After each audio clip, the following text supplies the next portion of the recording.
Beralih ke informasi pendidikan, pemirsa Gubernur Bali periode 2018-2023 Wayan Koster memberikan kuliah umum bertema Gen Z penerus masa depan Bali, membangun peradaban masa depan Bali di Universitas Hindu Indonesia. Dalam kesempatan tersebut, Wayan Koster mengatakan Gen Z memiliki peran penting untuk menjadi generasi penerus Bali di masa yang akan datang. Kuliah umum ini dihadiri oleh Rektor Universitas Hindu Indonesia Profesor Imade Damriasa beserta seluruh sivitas akademika. Selain itu, kuliah umum dihadiri oleh Bendesa Adat Sejebak Bali dan mahasiswa Universitas Hindu Indonesia.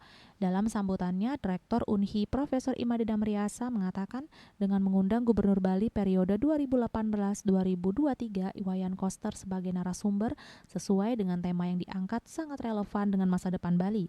Kemudian bagaimana membangun peradaban Bali ke depan. Sebagai narasumber, Wayan Koster dinilai memiliki naluri akademis yang kuat yang dimana beliau merupakan lulusan Institut Teknologi Bandung. Wayan Koster mengatakan kuliah umum diadakan khusus untuk Gen Z karena Gen Z memiliki peran penting untuk menjadi generasi penerus Bali di masa yang akan datang. Dalam kesempatan tersebut, Wayan Koster juga aktif berdiskusi dengan mahasiswa terkait pembangunan Bali yang tertuang dalam haluan pembangunan Bali masa depan 100 tahun Bali era baru 2025-2125.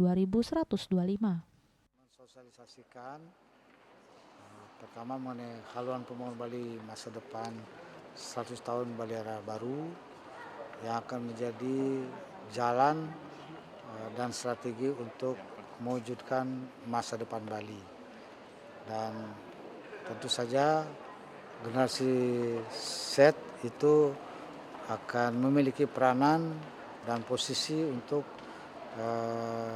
menjadi bagian untuk mewujudkan masa depan Bali ini dalam masa-masa yang mendatang, karena sekarang sedang mengikuti kuliah dan pada saatnya nanti juga akan masuk ke dunia kerja dalam berbagai bidang sesuai dengan talentanya, profesinya. Dia akan masuk ke wilayah yang berada dalam satu ruang yang harus diikuti sesuai dengan perkembangan zaman dan sesuai dengan kemampuan dan profesinya. Saya kira itu. Sebagai koordinator tim ahli saat Wayan Koster menjabat sebagai Gubernur Bali, Rektor Universitas Hindu Indonesia Prof. Imade Damriasa mengatakan ikut mendampingi beliau yang bekerja tidak mengenal waktu untuk membantu pembangunan Bali ke depan. Kalau yang ini begitu buku ekonomi Kreatif Bali di launching, kemudian dijadikan acuan dalam penyusunan transformasi ekonomi Kreatif Bali, kami membentuk suatu lembaga riset yang namanya Ekonomi Kreatif Bali Research Center.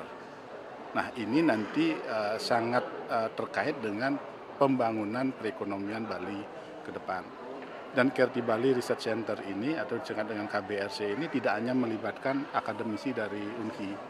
Jadi akademisi dari siapapun bisa bergabung dengan Kreatif Bali Research Center ini. Sama dengan Bali Development Fund.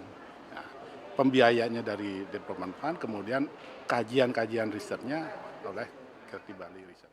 Di akhir kuliah umum, kerja nyata Wayan Koster di dalam mewujudkan pemerataan pembangunan monumental di Bali mendapat apresiasi dari Sivitas Akademika Unhi. Pemerataan pembangunan itu diantaranya perlindungan kawasan suci Pura Agung Besakih, pembangunan kawasan pusat kebudayaan Bali yang masih dalam proses, Turia Pada Tower KBS 6.0 Kerti Bali yang masih dalam proses dan hampir selesai, Shortcut Singaraja Mengwitani, Pelabuhan Sanur Denpasar, Pelabuhan Sampala Nusa Penida, Pelabuhan Bias Munjul Nusa Ceningan, hingga jalan tol Jagat Kerti Bali Gilimanuk Mengwi yang masih dalam proses. Bunga Widrayani, Bali TV.